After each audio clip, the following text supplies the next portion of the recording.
ahead of us. Today we're going to learn about steaks. We're going to carve some steaks. We're going to cook some steaks.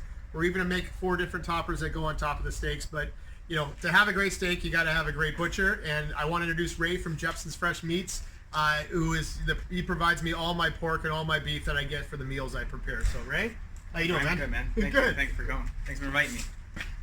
Yeah, so we do our family-based business. We do beef and pork. We got 3 guys we buy beef from and 1 guy we buy pigs from.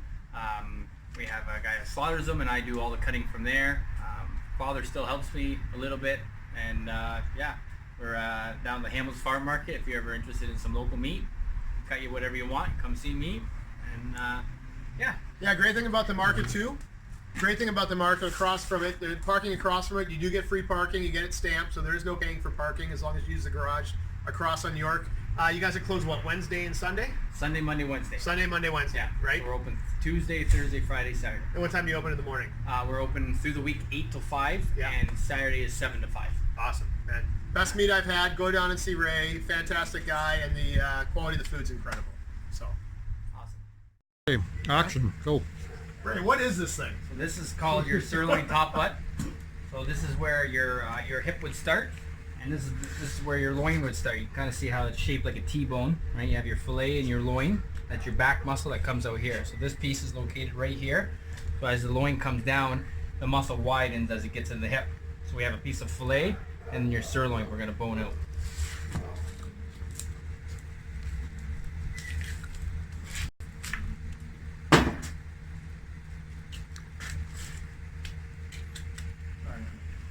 If the dogs come over from next door, Perfect. you'll know why. So you're just going right down the bone then. Yep, just follow that bone. All beef muscles are seams, so you just gotta follow that seam and it peels right out. So that's your fillet. We'll trim that up in a second.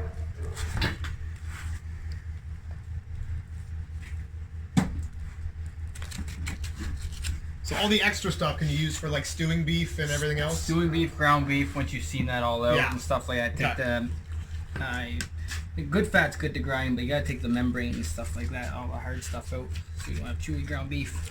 But all the soft stuff's fine, right? Yep. Yeah.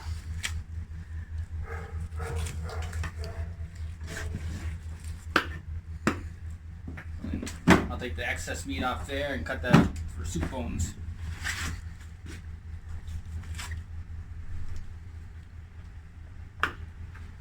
Steve, by you, you're good. Mm-hmm.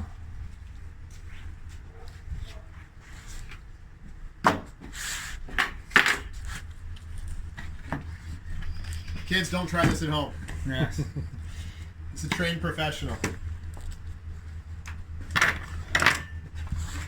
So now this is the sirloin. That's your sirloin.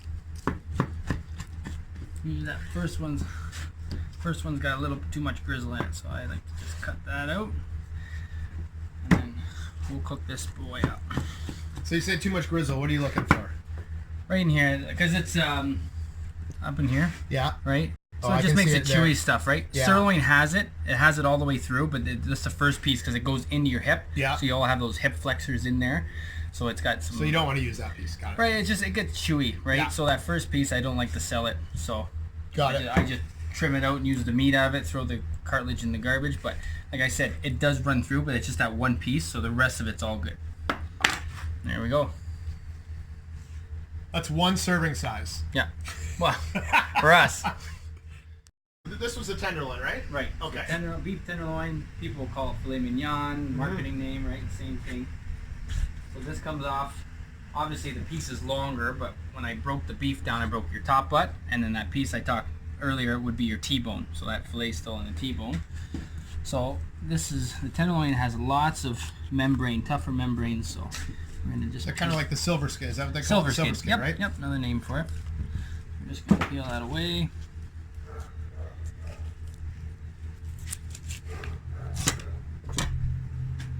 And this would be the leanest piece, Yes. correct? Yeah. Yeah. Beef tenderloin, very lean.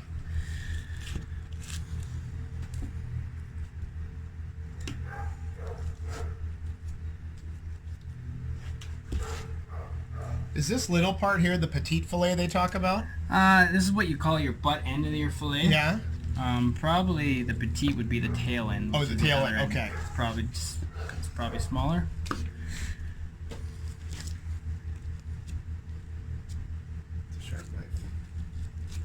Yes, meat only, no fingers. Oh, look how nice that looks.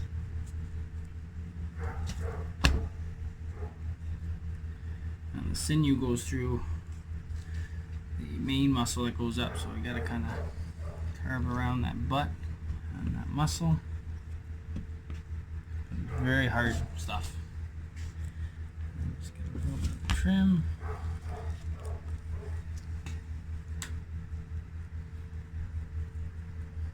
Not too much fat down here, just like little bone cuttings that got too close to the bone, because you want to stay close to the bone when you're boning stuff out, so you leave the meat on the muscle.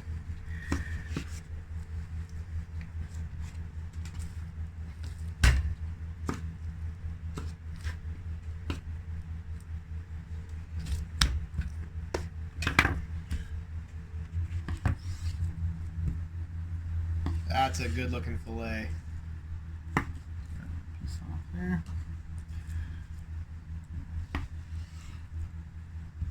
Just like that. Perfect. And there's your tenderloin.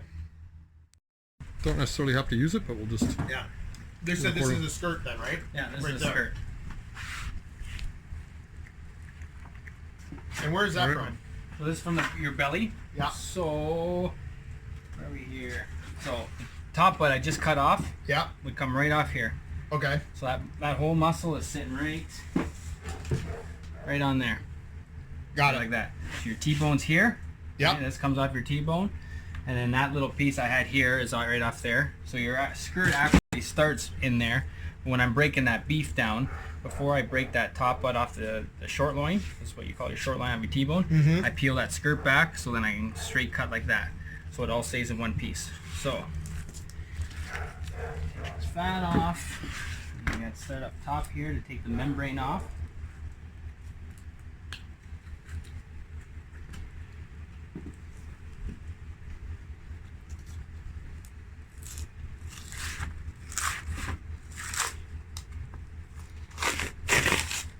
Look at that.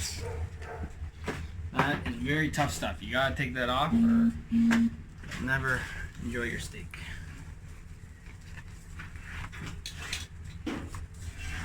One last rib bone here.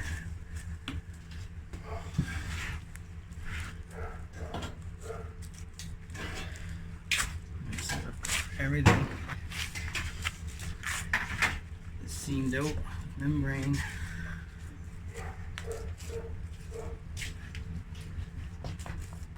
So that would be just what we call plate trim. I'll use that for lean, regular ground beef. Makes very good tasting hamburgers. Best tasting fat in the animal is the belly. Is it? Oh, a belly or like the cap of the prime rib, which we're going to do next. Which, Yeah. I mean, just as good. It's kind of like a belly anyway. So here's your skirt. Another little. Oh, membrane already gone. And just turn this down. So from a cost point of view, where would the skirt? Obviously more expensive than sirloin. Yep. It's a Um, softer, more flavorful muscle than the sirloin. Yeah. But it's not a crazy expensive steak. Okay. It's, So approachable, affordable for everybody. right. So it would be the big thing with a skirt steak too. That's good is there's no waste on it. Right. There's no bone. There's no grizzle. There's no fat. I trim that down. Now it's a well marbled. It's a good marbled steak. This piece is a little leaner than normal.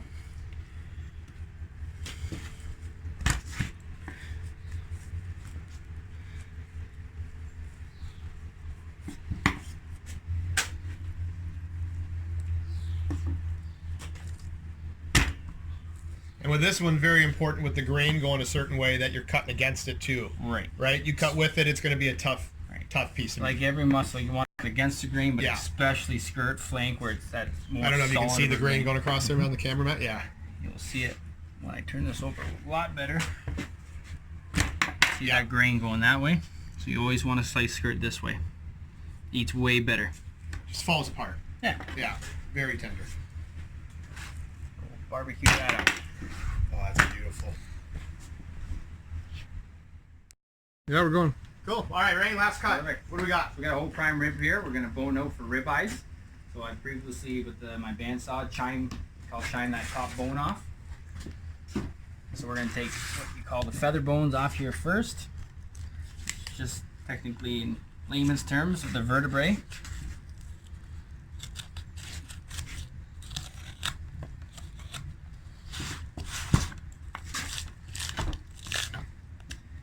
Big piece of cartilage in here.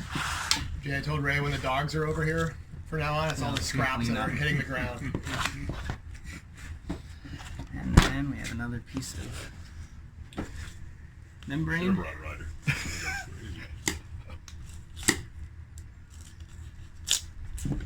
Good thing Kristen's not here to see the meat flying all over the place. Well, she will be actually, because she'll watch the video.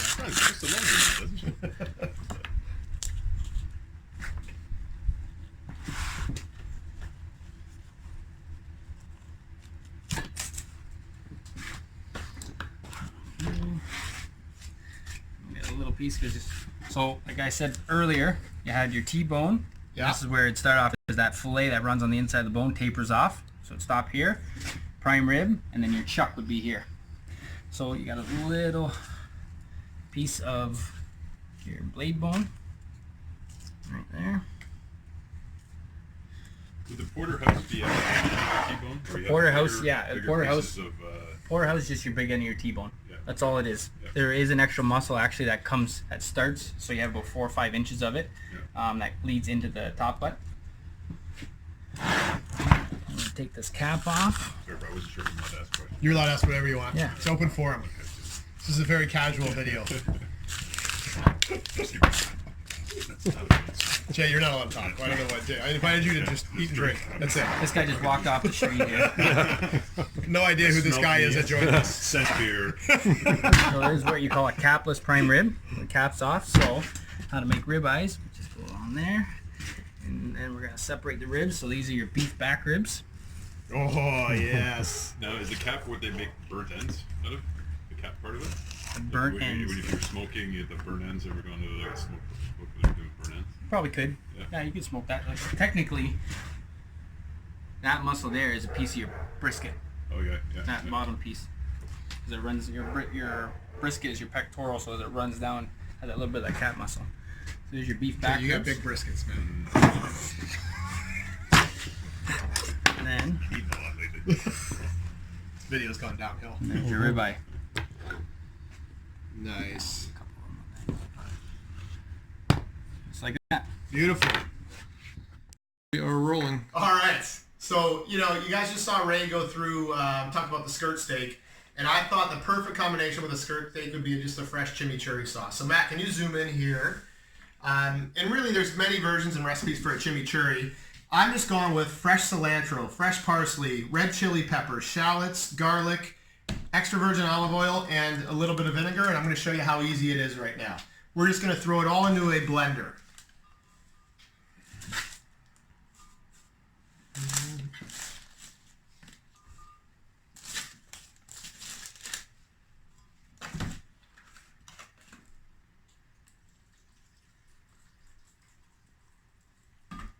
And it's very technical how much you have to measure it out too.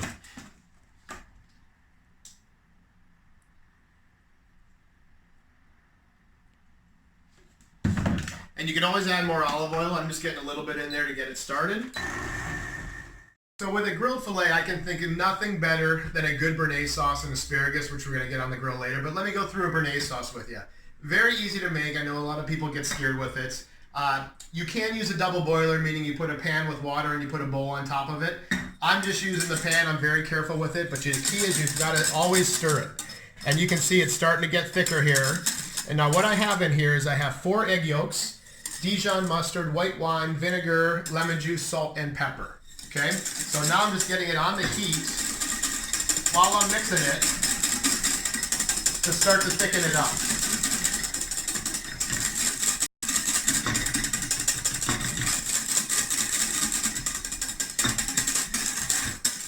And I don't know if you can see how thick it's starting to get there. It's almost there. I would get a little bit thicker than this.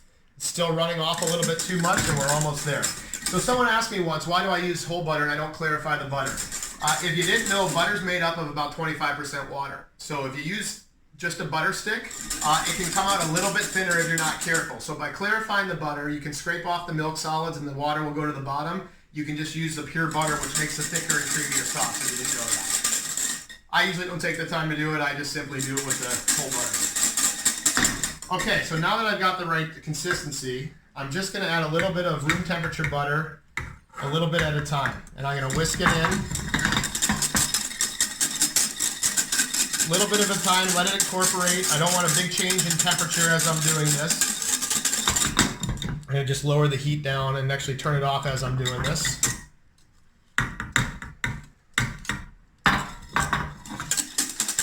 And if you notice the Muskoka Hazen confused in the background, fantastic beer. Highly recommended with any steak.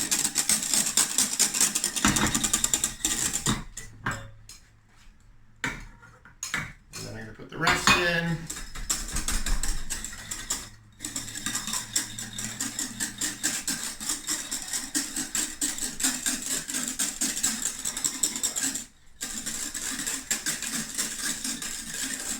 Okay, if you can look in here, now we've got a nice creamy béarnaise sauce. Last ingredient, most important ingredient, fresh tarragon. Okay, put some fresh tarragon in there, and you've got a classic béarnaise sauce.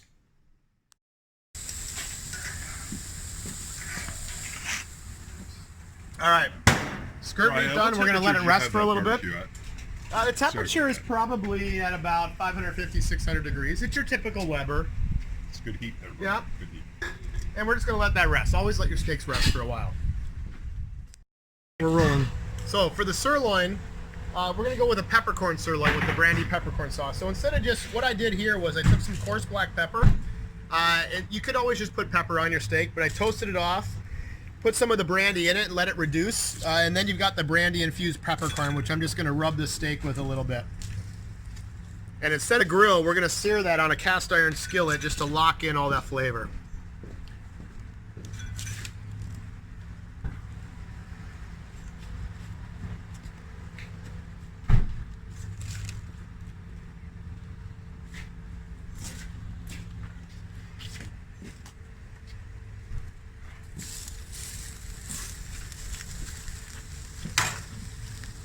Brian, could you put that rub on well in advance before you put? Absolutely good. Let it sit down there for a couple hours, throw it in the fridge, or even leave it out, right?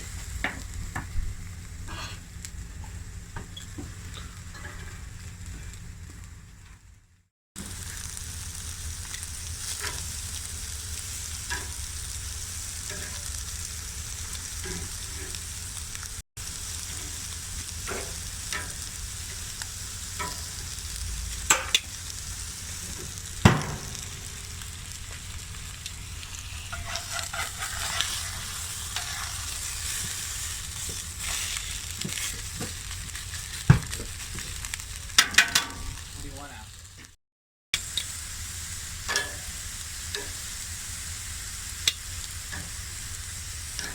Cook it much more than that.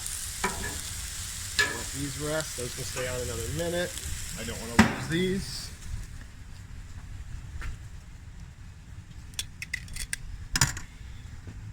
All right, let's eat. You filming? Yep. All right, so just as Ray said, I did cut against the grain. As you guys can see, the grain is going this way. So these two that I trimmed out, I cut against the grain. And you do want a nice mid-rear to medium on these. Don't want to go, Ray, do you agree? You don't want anything above that, right? That's perfect. Right? If you want anything well done, just eat a hamburger and cook it. All right, let's go. Plates.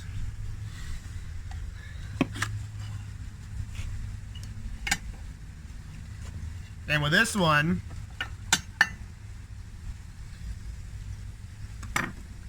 we've got our chimichurri. Matt, you got that? We've got that chimichurri we made earlier. We're just going to drizzle that across. Thanks, man. Guys, forks and knives are down here if you need them. Beer's in the cooler. These are your fingers. You can use that too. And there we go. Beautiful. Nice.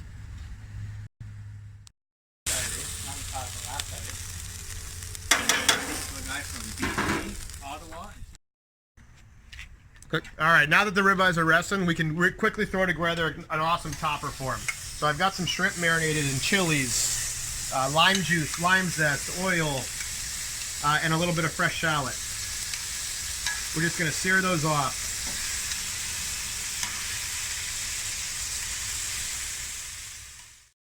They heard you guys more than you did me. Ours conversation. You're a little bit louder. Probably Okay. more problem. All right, ready? So shrimp are just about done. Now we're going to add the butter. So I made a tequila lime butter. I sauteed some shallot and onion, deglazed with some tequila, lime zest, lime juice, fresh cilantro, and obviously the butter. So we're just going to add that in. Shrimp are done, so we can crank the heat, turn the heat off of that.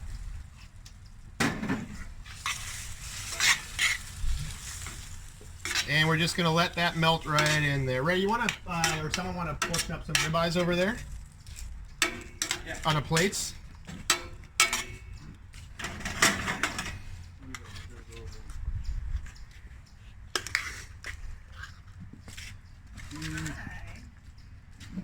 And that is Krista. Do you want? She probably wants to be on video. No. Damn it, why is the door locked? We'll go this way. All right, we'll put some of this on there.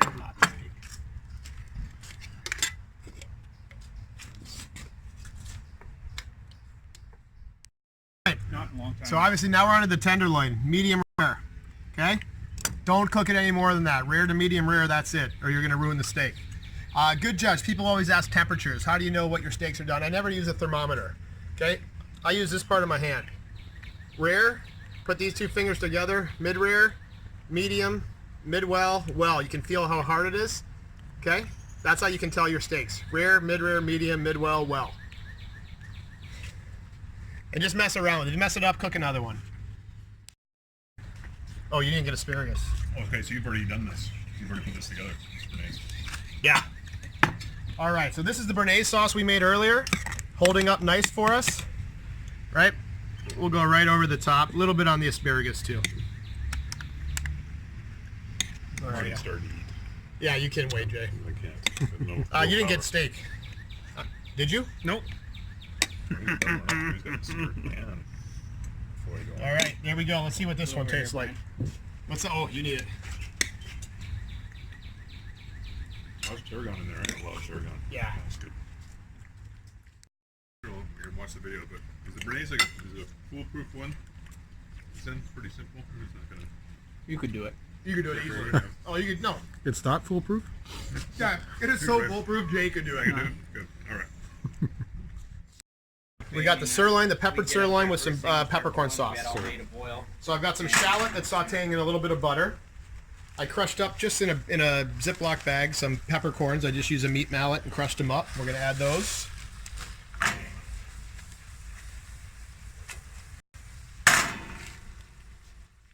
All right, then a must. You have to deglaze with a little brandy, cognac, It's like every weekend. whatever you want to put in there.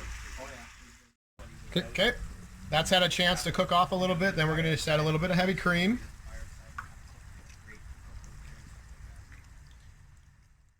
Okay. Right? It's had a chance to cook together now. We got some sirloins on Where are plates. they? Are they inside the seat?